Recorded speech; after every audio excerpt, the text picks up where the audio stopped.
Allez, bienvenue aujourd'hui sur ma chaîne YouTube. Et aujourd'hui, c'est vraiment particulier. Et je suis vraiment très content d'accueillir une personne qui a un handicap, qui est sourde de naissance et qui a du succès dans le marketing de réseau. Cette personne, ça fait à peu près 3 ans qu'elle est dans le marketing de réseau. Elle a plus de 2000 personnes dans son organisation. Et j'ai eu le privilège et l'honneur de lui remettre un trophée à 5 000 € par mois sur scène à Spartakis. Vraiment, soyez attentifs sur tous les conseils que vous va vous transmettre et surtout sur son histoire de mon ami Valentin Tonisso. Merci beaucoup, Valentin, d'avoir accepté mon invitation. Tout d'abord, comment vas-tu? Super, Ben super, écoute, je suis en forme. alors Et je tiens à merci préciser que à c'est toi de Élise qui nous m'avoir fera invité la. pour cette interview. Élise va nous faire la traduction. Et merci à toi, Élise, bien sûr, de nous permettre Merci. voilà, de traduire Valentin. De rien. Sans plus attendre, Valentin, peux-tu nous raconter ton histoire? Comment tu as rencontré le marketing de réseau il y a à peu près 3 ans? Comment ça s'est passé? D'où tu viens? Pourquoi tu as démarré? Voilà, raconte-nous un petit peu ton histoire. Ouais. Alors, ça marche. Par quoi commencer? Bah, peut-être en premier, dire que du coup, je suis dans une famille entendante. Ma sœur est également sourde. Et voilà, on a tous les deux ce handicap et j'avais envie voilà, de créer une entreprise de magie. Voilà, ça a duré 5 ans. Euh, voilà, c'était en 2013. En 2013, c'est ça. Voilà, j'ai voulu faire ça. Et ça a réussi, mais bien sûr, j'ai rencontré des obstacles. Moi, je suis plutôt dans un monde sourd, signant, qui communique en langue des signes. Et du coup, ben, il y avait plein d'obstacles dans le monde plutôt des entendants pour créer une entreprise. Donc, voilà. J'ai ensuite évolué. En 2016, j'ai été à l'école 42, voilà, école d'informatique de Xavier Niel. Et voilà, j'avais vu cette école, j'avais envie d'y participer. Il y avait possibilité que ce soit accessible, que je sois autonome. Voilà, on est assez libre sur quand on peut travailler, le matin, la journée, la nuit. Et voilà, et je voyais que par rapport à ce qui se passait dans la société, ça pouvait m'intéresser. Et donc voilà, j'ai fait ça 3 ans et demi, j'ai réussi, ça m'a donné quand même, ça m'a permis d'apprendre plein de choses, de participer à des conférences, de Google, Amazon, etc. Et voilà, enfin du coup vraiment ça m'a apporté énormément et ça m'a donné envie aussi de poursuivre dans d'autres projets. Et je me rappelle plus exactement de la date, mais il y a un soir une personne qui m'a parlé de son métier. Et voilà, et elle m'a parlé du marketing de réseau, je connaissais pas ça. Et voilà, ma sœur elle-même faisait déjà ça, plutôt dans le maquillage, ce genre de choses, dans l'esthétique. Et voilà, et j'ai eu envie d'approfondir. Cette personne m'a expliqué et j'ai ainsi pu mieux comprendre et voilà, mieux comprendre ce qu'était le marketing de réseau, la liberté que ça donnait. Ça me semblait adapter moi à la vie que je voulais, le travail que je voulais. Voilà, j'ai eu envie, mais du coup, il y a plein de possibilités d'entreprise dans le marketing de réseau. Et moi, j'ai voulu faire une entreprise plutôt autour du voyage. Et voilà. Et donc, j'ai comme ça plongé dans cet univers. Au début, c'était parfois compliqué. Et du coup, c'est quand même un monde beaucoup d'entendants. Et voilà. Du coup, il y avait parfois des obstacles dans la communication. Et au début, ça n'a pas été facile. Mais voilà, il y a des sourds. Voilà, on pense que le handicap est limitant, mais on peut réussir. Voilà, si on a confiance en soi, si on persiste, voilà, c'est toujours possibilité de réussir. Et bien sûr, ben voilà, des fois, j'organisais des ateliers de langue des signes pour transmettre aux entendants la base de la langue des signes, pour les sensibiliser, pour voilà, des choses simples hein, comme bonjour, au revoir, comment ça va, oui, non. Voilà, pour leur donner des choses simples pour que ça puisse, comme ça, pour créer un pont entre les entendants et les sourds. Et voilà, et comme ça, mieux comprendre ce qu'était la surdité et essayer de lever un peu les obstacles. Alors, j'ai une question à lui Et poser. voilà. Est-ce que dans son organisation, il a que des sourds et malentendants ou est-ce qu'il y a aussi des entendants?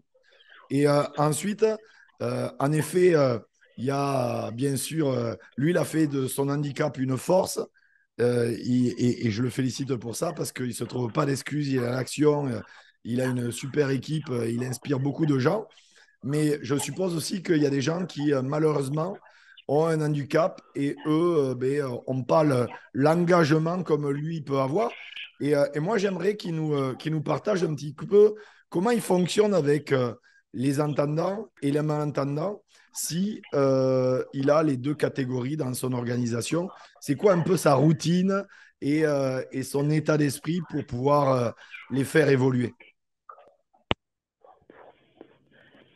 Mm, mm, mm. Ouais.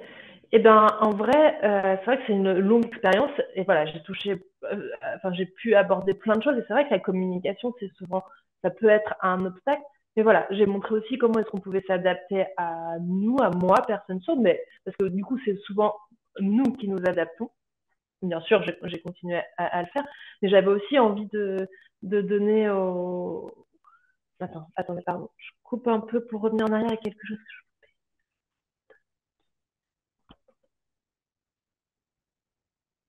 Ah oui. Mais du coup, j'avais aussi envie d'apporter des choses à la communauté sourde. Euh, Parce que ben, c'est une communauté. Je dirais pas que les gens ont peur, mais parfois, voilà, ils tiennent à distance du monde des entendants, c'est beaucoup d'efforts. Et voilà. Et moi, j'avais aussi envie de leur permettre aussi de développer, de leur donner des choses pour qu'ils puissent aussi avancer et être comme un modèle, leur expliquer. Et voilà. Et à l'inverse, les entendants aussi ont parfois peur des sourds, peur de communiquer avec eux. Ils abandonnent vite parce qu'ils trouvent que c'est compliqué. Et j'avais aussi envie aux entendants de, un peu pour les mêmes raisons, voilà, pour pouvoir permettre la communication, de leur donner des éléments. Et alors, bah, bien sûr, donc mon association,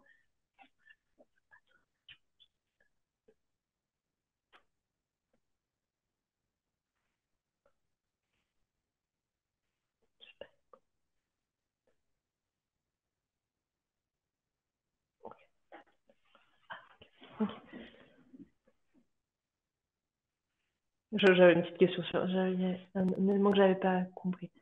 Et voilà. Ensuite, ben, du coup, pour communiquer, ben, je vais utiliser le mime, la langue des signes, voilà. Et comme je disais, je leur donne des bases de la langue des signes pour qu'on puisse communiquer aussi.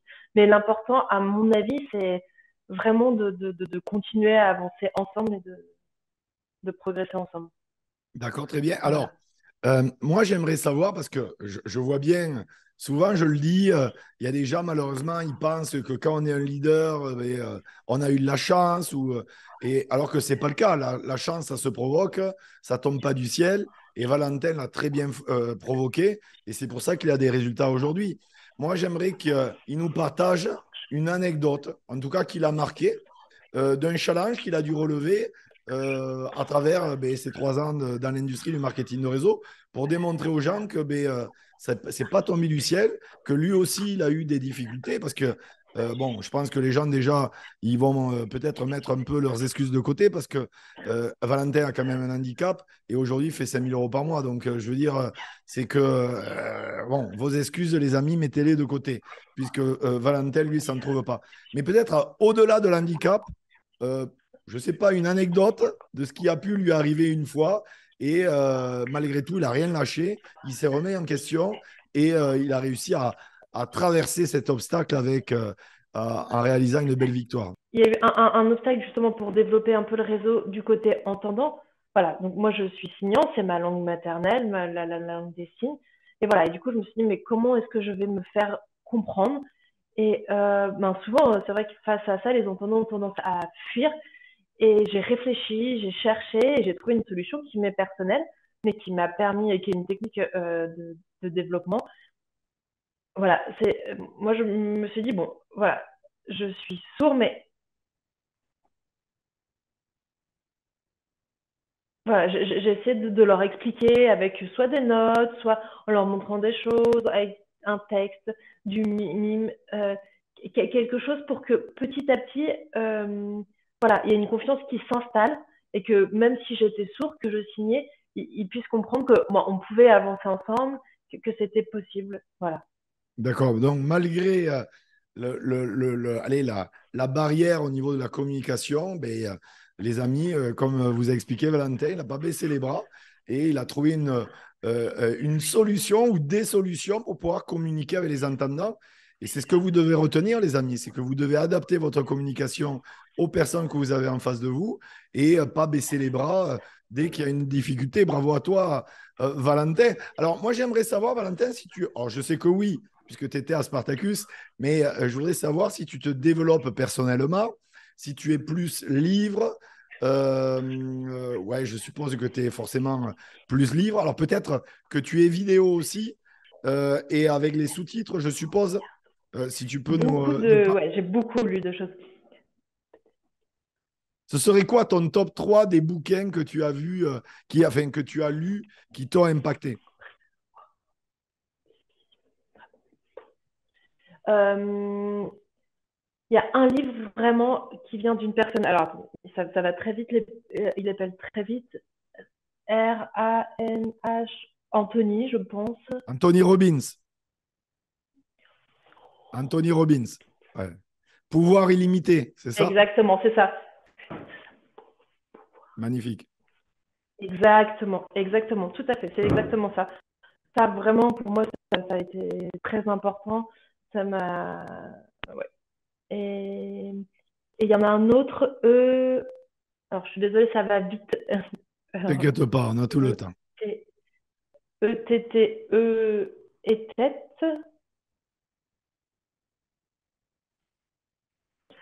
Je demande à Ouais, tu peux Valentin de l'écrire noter sur dans le le chat, chat, comme ça, comme je ça, suis ce sûre sera. qu'il y a, ouais, qu'il y a pas d'erreur de mon côté.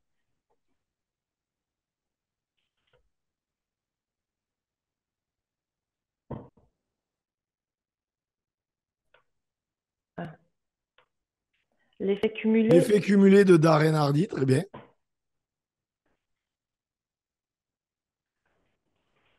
ouais, ça vraiment, c'est un des meilleurs livres, vraiment.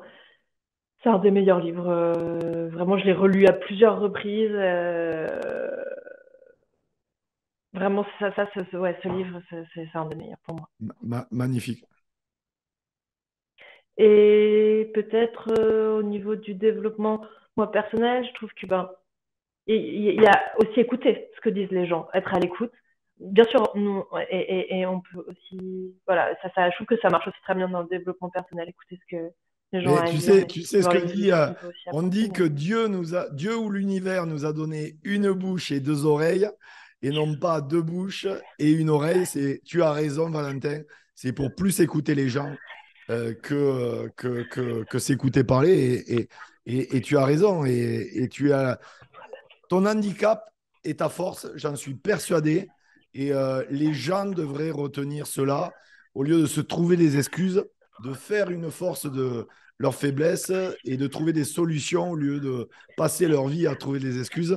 Et moi, en tout cas, tu m'inspires et je te dis vraiment bravo. Alors, moi, j'aimerais que tu nous partages un petit peu ta vision du marketing de réseau, puisque ça fait à peu près 3 ans que tu y es dedans. C'est quoi ta vision aujourd'hui du marketing de réseau de cette industrie?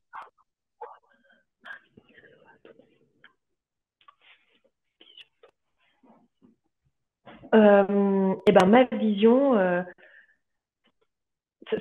tant que, voilà, moi j'aime ça, être leader, le marketing de réseau, c'est vraiment, enfin, c'est humain, je sais pas comment dire, mais c'est vraiment un métier et voilà, je pense qu'il n'y a pas de limite et de frein à se mettre. Et moi, ce que j'ai aussi envie de dire et qui est important, voilà, le but c'est de réussir, que ça finit toujours par fonctionner. C'est incroyable. Et puis, j'ai envie de dire, ce que tu sais pas, Valentin, c'est que dans le passé, j'ai eu un réseau aussi de sourds et malentendants et dans la région bordelaise. Et j'ai adoré bosser avec eux parce que, en tout cas, pour ceux qui ne se trouvent pas d'excuses, ils sont vraiment engagés et il y a une certaine solidarité, en tout cas entre sourds et malentendants, qu'on ne retrouve pas d'ailleurs chez les entendants. Et je trouve que c'est une valeur supplémentaire que vous avez qui malheureusement se perd chez les entendants et je pense que c'est aussi une force. Et je dis bah, bravo, bravo, bravo. Alors, je voudrais maintenant que alors, c'est une question que je pose à tous les leaders à qui j'interviewe, que tu nous donnes. Alors, je sais qu'il y en a des milliers, des centaines et milliers de conseils qu'on pourrait transmettre, mais par rapport aux milliers de personnes qui vont regarder cette entrevue, que tu nous partages trois conseils que peut-être toi, tu aurais aimé recevoir il y a 3 ans et que tu n'as pas eu, ou peut-être trois conseils qui aujourd'hui, eh bien, te paraissent plus importants que les autres. Alors, je sais qu'il y en a tellement qu'on pourrait donner, mais voilà, trois conseils, les yeux dans les yeux, que tu pourrais partager aux auditeurs. Hmm. Eh ben, je pense que pour moi, le premier conseil, c'est simple. Je pense que vraiment, c'est de ne pas avoir peur et voilà, de dépasser, de découvrir, d'apprendre. Voilà. Voilà. Par exemple, il y a des livres, il y a plein de choses à lire, mais enfin, vraiment, il faut y aller et ça, c'est très riche de dépasser tout ça. Et pour moi, l'autre chose, c'est de faire ce qu'on a envie. Voilà, et pas attendre le lendemain, pas attendre, voilà, de faire ça maintenant parce qu'on peut le faire et penser que demain ce sera mieux et que ça va mieux se passer alors qu'on peut faire les choses maintenant. Je pense que c'est dommage. Et ensuite, l'autre chose, la dernière chose, ce serait de montrer voilà, qu'on est unique, libre. Attends, ça va être ouais, authentique. Voilà, montrer voilà, qu'on est authentique et être authentique et être soi-même. Et voilà, c'est les trois Magnifique. Vous conseils. retenez Simple, bien mais, ces trois conseils, les amis de Valentin. L'audace, donc lancez-vous, réfléchissez pas, lancez-vous, mettez vos peurs de côté, arrêtez de procrastiner et puis soyez authentique. Valentin a raison, l'authenticité c'est important. Les gens en ont marre de voir du fake, du surjoué. D'ailleurs, le mot authentique aux États-Unis en 2023, c'est le mot le plus recherché sur Google. Donc bravo à toi, Valentin. Les amis, c'était Monsieur Valentin Tonisso. Vraiment, je vous demande de participer en likant cette vidéo, en la partageant à toutes vos équipes pour leur montrer qu'il faut qu'ils arrêtent de se trouver des excuses parce que ce gars-là, ça ne trouve pas alors qu'il pourrait s'en trouver. Et ce gars-là va aller très, très loin dans l'industrie du marketing de réseau. Likez cette vidéo, partagez cette vidéo et vous serez bénis sur 10 générations. Et puis, n'hésitez pas à laisser un petit commentaire. Valentin et moi, on y répondra avec grand plaisir. Valentin, merci beaucoup pour la valeur ajoutée que tu nous as partagée et hâte de te retrouver à Spartacus 2024 sur scène avec toi. Les amis, suivez bien cette personne. On va mettre en description ses réseaux sociaux ou du moins. ben, avec plaisir pour être là. Ben, écoute, avec grand plaisir. Et on va mettre les réseaux sociaux justement de Valentin en description. On pourra mettre aussi ton contact, Élise, si vous recherchez une traductrice. N'hésitez pas à la contacter aussi. Ça ne mange pas de pain, comme on dit. Et en tout cas, merci beaucoup. Eh ben, merci. Merci pour ça, pour cet échange. À très bientôt, les amis. Bye bye.